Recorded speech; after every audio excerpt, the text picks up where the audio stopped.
flashbacks and little moments that perhaps we couldn't sort of shoehorn into the time of the sitcom itself. And actually writing the book wasn't too far away from how we write the show itself. I wanted to ask about that, because obviously, like you mentioned, you already do a really wonderful job of fleshing out the characters in their flashbacks or the stories that they tell throughout the show. But at the same time, there's some things that maybe you don't get to put in it. Does that come down to the actor who's doing it? Is it a group effort with all of you sitting and writing it? So for instance, when you have a page written by the captain, is that going to be coming mostly from Ben, or is that going to be the sort of thing where all of you sit around and go, well, the captain would probably think this, and I believe he feels this, and it becomes collaborative? It's a combination. Julian, for example, Simon will promise to write about 10 things, and then you get 3. And so you go, right, we'll write up the other 7, don't worry. How's everything going in Hollywood? And then he's like, I've got to go. And the phone goes down. So no, it's a mixture. Most of it, the initial ideas came from each of us about our characters, and then some of it got fleshed out by other people, and sometimes someone else would go, oh, I've had this thought actually, which would be perfect for, Pat or the captain or whoever. But I think predominantly... Yeah, in your situation, I think because your characters were sort of early man, and again, another one of the earliest ghosts in sort of terms, chronological terms, it was hard to sort of find sort of relics from that time. Obviously, Robin was virtually impossible.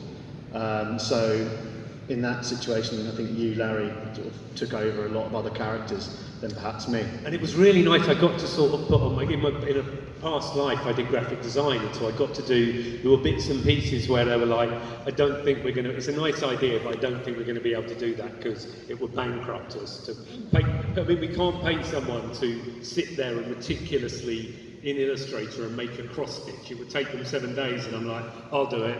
You know. So there's bits and pieces in there where I was got to sort of stretch my old, now slightly outdated Photoshop skills, and it's been really good fun. Well, it's come together amazingly, and we're going to talk about the book a little more. On that note, Matthew, let's turn to you at this point. Now, backstage, I informed you about a little task that I'm going to set you, and none of you know this yet, but obviously, Thomas, a poet, I've tasked Matthew with writing a poem about why you should buy this book.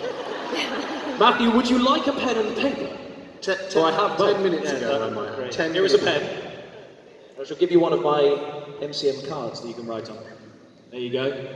We'll be coming to you at the end. Also, a little bit of information for those of you who want to understand the structure of this. Fear not, we will be coming to all of you to make sure that you guys get your chance to queue up and ask questions. We're going to be prioritising all of that. You will notice there are 2 microphones over there. When the time comes, we'll call you. Please move down there gently, slowly, carefully with other people as well. But also, the cast are going to be helping me with a little competition. Give us a cheer if you are a cosplayer in Ghosts right now. Every single one of... There's a head! There's a head! There's a Humphrey's head! Humphrey's head!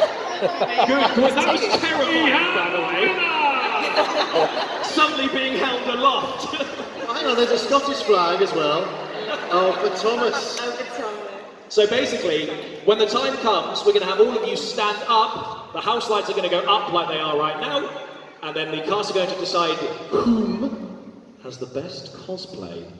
And then whoever wins gets to come up on stage and take a quick selfie with the cast and this massive audience. Isn't that exciting?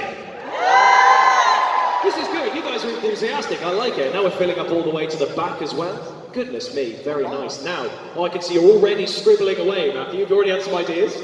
Good. You might hear that later on. So, let's talk a bit more about this book, because it's quite interesting that you've